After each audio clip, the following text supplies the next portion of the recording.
Am I good at it? No. Nerve-wracking? Not at all. It's not working. See, we're just winging it here. Y'all, I didn't do this back here. Okay. Yeah, like this is really fun. Okay. Today I thought we'd try a short video as I am still testing things out for my channel. I'm listening to the feedback, and the feedback that I'm getting from my analytics are saying that I need to do shorter content. So today on this video, I'm going to upcycle these boots that I thrifted. They look to be quite new. I mean, I would say lightly used. The insides they look new. They have these little gems on the ankle. It's a Velcro strap. The only thing I see wrong is that there is a gem missing here. But what we're going to do is be okay with messing up, and we're going to try to upcycle these boots just like we would any other anything in my house, whether it's clothing, just anything really. So I've never done this before. I did some research and I picked up some of this glue. It is Barge all-purpose cement, and I'm hoping that it will work for this project. And if it does, how awesome would that be to know, right? That, I mean, the possibilities, just sometimes it's just figuring out like what products to use that will solve for something that you might have a creative idea for, and when you realize like, wow, that product is what I could use for whatever project you have in mind, is all the help you need. So let's give that all-purpose cement a try on these shoes. I'm hoping that it's flexible and that it will stay on. That's the point. Now, I noticed, I'm going to open these. The gems are just kind of stitched on with fishing line. The theme that I'm going for these boots is Lucky Charms. So I just want a lucky pair of boots that I could wear that has some symbols that represent luck. This little guy, I'm sure you've seen him in businesses. He's meant to bring prosperity and luck. So I loved that symbol. We'll keep that. The horseshoe, the cat, the four-leaf clover, and the ladybug, right? So I have them here, and I'll get you a closer shot of all of my little applique. I really love applique. I love making my own patches. Am I good at it? No. Do I have to be? I don't think so. Maybe you think so. And I'm sure there's a channel and a tutorial on that level of perfection and skill. That's not what we do here. So I'm going to go ahead, get my camera, and give you a quick shot of the patches that I've made. And now I'm going to make a second video, and you'll see patches on my thumbnail. And then in that video, I'll go into detail of how it is that I go about creating these patches. I worked pretty hard on these, especially the cat one, because there was a lot of detail to be done. So there's a mixture of machine embroidery and hand embroidery. So let me get you a quick zoom in shot on these. So in addition to the horseshoe, the cat, the four-leaf clover, and the ladybug, I did add dice and a lucky number 7. So I've read the instructions of this glue, and it's contact cement. And I have to put the contact cement on the back of this patch. Let it dry for, I think it said 15 to 20 minutes. Yes.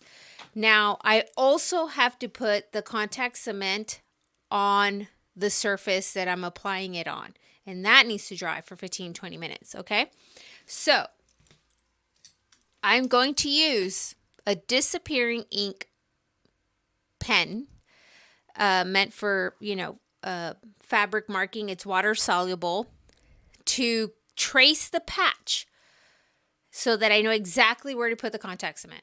Okay, I'm going to find a little paintbrush. I have a popsicle stick here.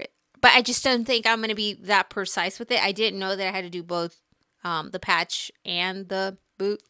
So let me go find a brush, and then we'll get to applying the glue onto all surfaces. Then we'll allow it to dry.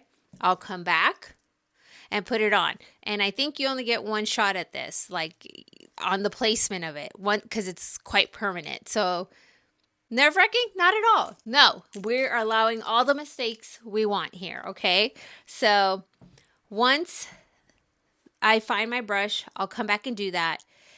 I don't know that I want the placement of my patches to be exactly the same for both boots, right? So if I put one here, I'll put the other one here. I wish I had you guys with me to let me know. You know what? Maybe I'll try for that. It doesn't have to be precise or exact. I know I want the cat here, so I'm just going to start tracing. So far, I am seeing the marker come up. So it's working. I've used this pen before for embroidery, and I drew the entire elaborate picture of what I was going to embroider. Okay, it says water soluble, disappearing ink. Girl, it disappeared. I was in the middle, like halfway through this huge project, and I realized one day when I went to go pick it up, the ink was gone. Not because I washed it, not because water got on it, but because there's a time limit on it. I didn't know, and it disappeared. And yeah, I couldn't match up the print to it again, because once you start embroidering, the fabric puckers. Yeah, lesson learned. Now the horseshoe, this is elastic, it's fabric. I don't know that I care to put glue or anything on there. So I'm trying to get creative here, and I think I'm going to put the horseshoe on the back here. I think that's a good way to use that space. So I'm just going to go for it and trace it. It's not working.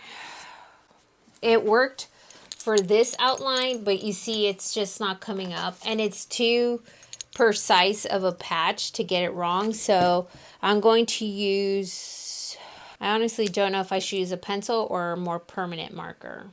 I'll try a pencil. See, we're just winging it here.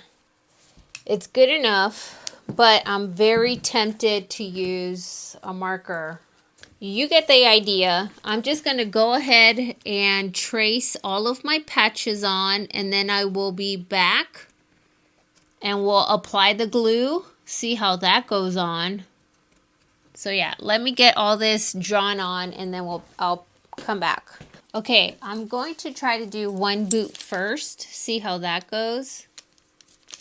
It's going on fairly thin. I'm not supposed to glop it on. Okay, I have glue on the boot. Now I need to put glue on the actual patches. Right, I'm just going to keep doing all of them, and then I will be back. The product is on. I'm going to give it 20 minutes to dry, and then I'm going to try getting them on the boot. The glue is dry. I can touch it. It's not it is not tacky, okay? And that is a surprise. Okay, it's not tacky, it's not wet. Okay, I'm going to bring in my camera closer so that we could get a closer shot of me putting these on here. Which, it's really unfortunate that I can't get a close-up shot with me in it, but I'm figuring things out as I go, guys. I'm going to start with a small one, like the number 7, I think. I should give that one a shot. It is dry. It's a little rough, just like a patch would be. And I hope you could see this. Here's my 7 outlined. Just pressing it on. I'm going to do probably the cat.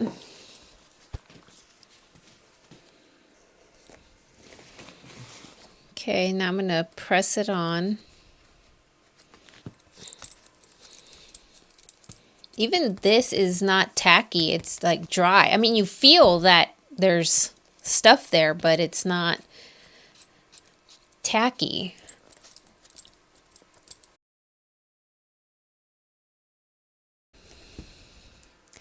Okay, now the black one is overlapping this white one a little bit, so I might have to come back and put product on the white one here because I don't think it's just going to stick. Yeah, it's not sticking to the white fabric because there was nothing there. It is sticking to the boot. But I'm going to go ahead and put some there. You guys, this is coming out really cute. Like just seeing these patches on here is making me very happy. Okay, now the horseshoe. Y'all, I didn't do this back here. Okay, to be continued.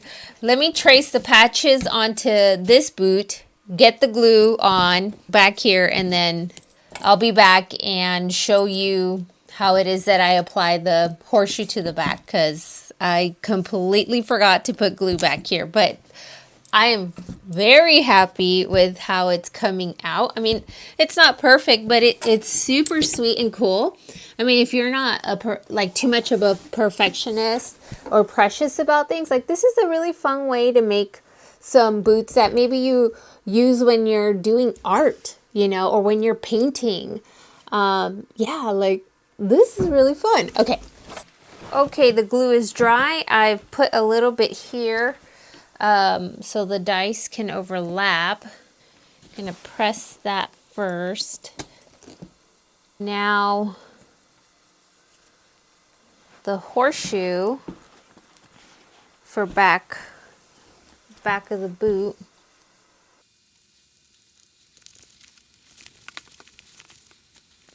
Here is how the first one is looking. It's pretty cool. Okay, now the next round. Wow, this stuff's like magic. Okay, this is how it's looking so far.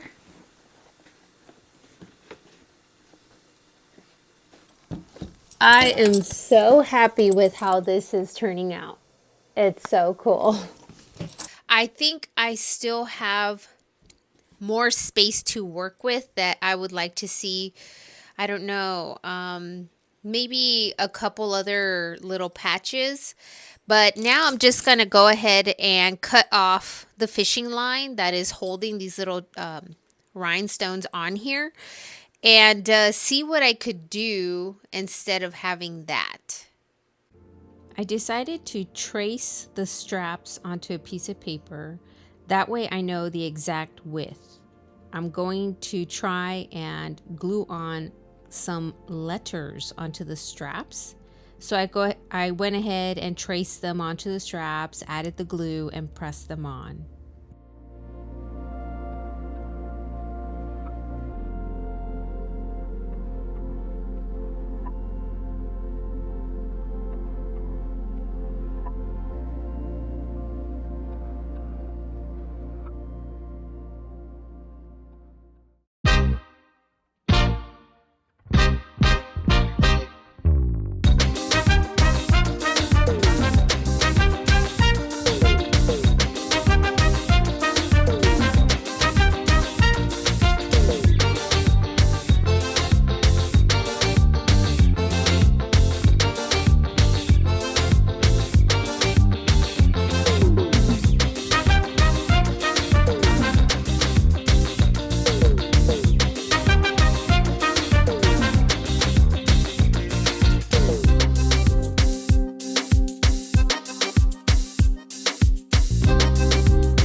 Thank you so much for watching my video.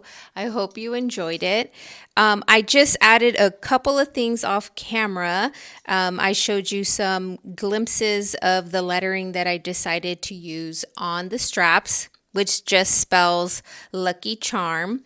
And I thought it was super fun. It had the equal amount of letters. I think that was really cool too. And as always, I will bring you in for a closer look so that you could see the details. And I'm very happy with how it came out. Now, it was my first time using this glue, and I was trying to expedite the process of applying the glue to my patches. So I would just put the glue directly on the patch and then smear it out from there. However, doing that, the glue seeped into my patches, and so you'll notice on like the little cat face there's like a little yellow stain. If you're careful, that won't happen. It wasn't even necessary for me to actually dump that much glue on there, and so it was a learning process. These are just meant for me for when I'm painting or crafting around the house. You know, as I said in my last video with my little small puppet charm bag. It's winter, pretty close to winter right now. It's wintering all over this house and it's getting cold. So it's going to be perfect for when winter fully arrives for me to be wearing these while I'm crafting and DIYing. And I am beyond stoked. I've never done anything like this, okay? So if I could do it, you definitely can do it. So I'm going to bring you in for a closer look. And I just want to thank all of you for your support. Thank you for your comments, for liking, for sharing, for subscribing. It helps more than you know. Mostly, it really gives me a nice boost of confidence to keep doing this. And just thank you for supporting my channel. Thank you, and until my next video, I'll see you next time. Bye.